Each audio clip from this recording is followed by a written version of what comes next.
very good morning to our RANsquawk listeners. Welcome to today's rundown for Friday the 21st of January. It's gone through 10:30 now here in London, so check around the markets. And in terms of the Asian session, we did see a bit of a bounce back for the Shanghai Composite, which closed up around 1.5% or so, reversing some of its prior day's losses. Nevertheless, though, speculation is still rife over potential for further rate hikes to come from the PBOC. Has been some vague market chatter. We could see something today, but nothing seen as yet. There was the Chinese Securities Journal overnight, which speculated the next rate hike might come around the New Year holidays in China, which is the beginning of February. Something to continue to monitor as we progress, and we'll keep you updated if we hear of anything on that front. Elsewhere, though, in terms of Europe, we fared a little better in equity space after the lower close in the Nikkei in Japan.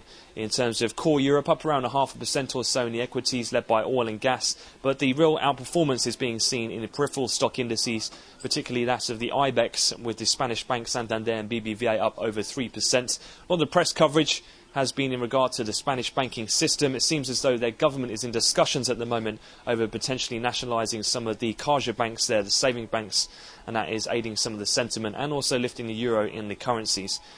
Elsewhere in fixed income, that has led to predominant spread tightening over German bunds in the peripheral markets, but bund futures lacking any real firm direction at the moment and trading unchanged in terms of heading into a North American session.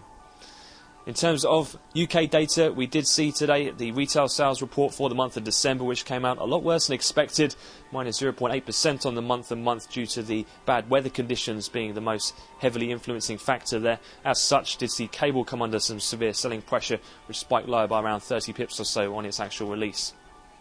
In terms of looking forward then, no real major economic data today from the US. Attention will remain on the corporate front, with several key earnings reports on the likes of Bank of America, GE, as well as several regional banks in the US due to report all ahead of the opening bell today.